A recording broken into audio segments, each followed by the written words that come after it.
Scholars, happy Thursday. Get ready to Capitol Hill. Get your game face on. It's time to bring your A game for S back. Today we're gonna up our game on Achieve. For the past, 8 months, you've started with the article and you do the activity. Okay. Today we're gonna get into the thought question. Okay. If you click there, this is what you're gonna get. And you're going to click on here for a rubric. The only problem is this rubric we're not going to use. Okay, so the rubric that they ask for is you to write a 3 or 4 paragraph essay. All you need to do for this is to write one meal paragraph. Everyone who completes a meal paragraph correctly goes into a raffle for a gas hat from Galp and Auto Sports. This article today is about how a high school history class decided, it should say, to do something about evil things that occurred 50 years ago. This is a picture of a young man named Emmett Till, brutally murdered.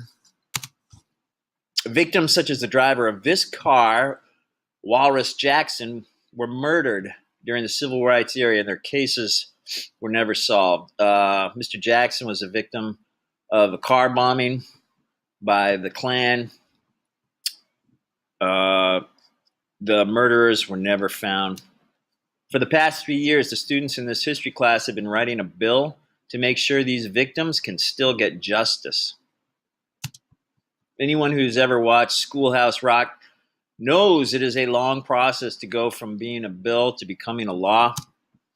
The students began their research in 2015. I took a field trip to Capitol Hill to find supporters.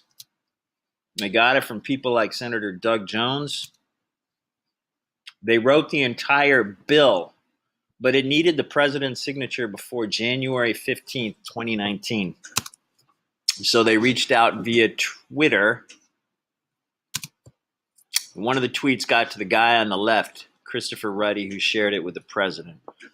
Okay, read and complete the article, the activity, and the thought question. Find out what happened to the bill. Did it become a law, or was it not signed in by the president? Okay. Good luck, scholars. We're still talking about issues of racial violence in our classrooms today. Maybe if we start talking about the stuff that still wasn't resolved from 50 years ago, we could start understanding why there's issues to this day. We never healed the original wounds in many cases.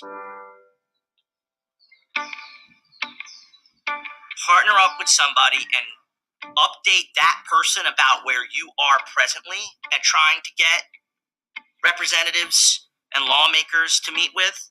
Stuart Wexler and his AP Government and Politics class are 3 years into the process of getting a bill called the Civil Rights Cold Case Act made into law. We're the first high school class to ever write a law that I know of to actually get a bill introduced into the House of Representatives. Stuart's previous classes drafted the bill, and if it becomes law, will facilitate the release of documents in unsolved civil rights cases, like the Walrus Jackson and Emmett Till murders. Walrus Jackson is one of many cases. You have a person in Mississippi, activist in civil rights. He's killed. There's very strong suspicion if the Silver Dollar Group had something to do with it. They were sort of a violent offshoot of the Klan there. Walrus Jackson was killed by a car bomb, and 14-year-old Emmett Till was lynched for allegedly catcalling a white female store owner. Later, it was found out that it had actually not happened at all. She had not been catcalled, and this poor man was lynched for no reason. We feel like as if we provide context to our bill through use of Emmett Till, it would help us push forward. This is Jenna. How can I help you? The students contacted many representatives with the hopes of actually meeting with some of them during a class trip to Washington, D.C. in December of 2017. The goal was to gain as much support as possible for their bill. How many appointments do you have? 4.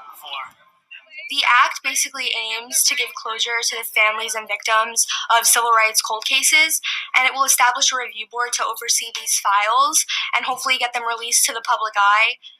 It's clear that racism is still prevalent in society today, and we're still fighting for justice of these victims. And it's a question of humanity as a whole. That these people were humans. Their own family members went through this. This deserves some sort of justice. It's a sense of security and relief to see that something's being done. If a high school class can do that, what could everyday Americans do? What can I do later on in my life if I really feel that there's something that can be done to make something happen in the country?